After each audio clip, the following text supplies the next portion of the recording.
வலைதளங்களும் சமூக ஆர்வலர்களும் கடவுள் நம்பிக்கையுடைய பக்தர்களும் நிறைய கம்ப்ளைண்ட்ஸ் என்கிட்ட கொடுத்துருந்தாங்க. சோசியல் மீடியாவில் எழுதிருந்தாங்க. எல்லாத்தையும் நான் தொடர்ந்து பார்த்துக்கிட்டேன். ஸோ அதன்படி இன்றைக்கு காலையில் சர்ப்ரைஸாக ஒரு ஆய்வு பண்ணலாம் அப்படின்னு சொல்லிட்டு விடியற் காலையில் நான் இங்கே வந்துருந்தேன். மாஸ்க் போட்டுட்டு நான் இங்கே ஆய்வுகள் தான் பண்ணிட்டு இருந்தேன். அப்படி ஆய்வு இங்கே முன்னாடி இருக்கக்கூடிய இந்த கோபுர என்ட்ரன்ஸ்ல பார்த்தீங்கன்னா பொதுமக்கள் பக்தர்கள் கிட்ட பணம் வாங்கிட்டு உள்ள தரிசனத்திற்கு நேரடியாக கூட்டு போறதை கண்டுபிடிச்சிருக்கோம். இதில் ஈடுபட்டுள்ளக்கூடிய இங்க இருக்கக்கூடிய அர்ச்சகர்கள், அதிகாரிகள் எல்லாருமே சேர்ந்துதான் ஈடுபட்டு அவங்க யாரா இருந்தாலும் எந்த பாகுபாடும் இல்லாம எந்த பாரபட்சமும் இல்லாம அதற்குள்ள இணையத்துல ஒரு தப்பான செய்தியை பரப்பி விட்டுருக்காங்க. மன்னிப்பு கடிதம் வாங்கிட்டு மன்னிச்சு விட்டோம்னு சொல்லிட்டு அவங்க கிட்ட விளக்க கடிதம் கேட்டு விளக்கம் வாங்கி எப்படி நீங்க அனுமதிச்சீங்க, எதுக்காக பணம் வாங்கிட்டு உள்ள அனுப்பிச்சீங்கன்னு சொல்லிட்டு விளக்க கடிதம் தான் அவங்க கிட்ட வாங்கிட்டு அது மன்னிப்பு கடிதம்.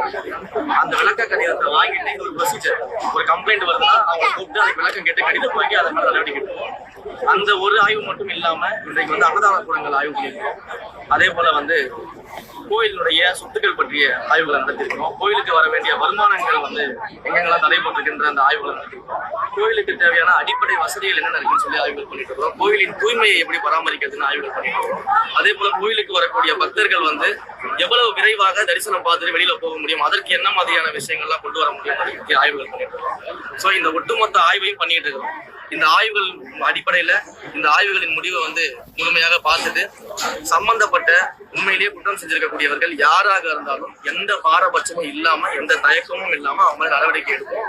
அதற்கு முன்பாக இப்படி ஒரு தவறான தகவலை பரப்பி ஏதோ ஒரு சாரார் மேல பாத்தீங்கன்னா சாஃப்ட் கார்னர் காட்டுறதாகவும் மன்னிப்பு கடிதம் வாங்கிட்டு மன்னிச்சு விட்டுட்டதாகவும் தவறான பொய்யான தகவல்களை இணையதளத்துல சில பேர் பரப்பிட்டு இருக்காங்க.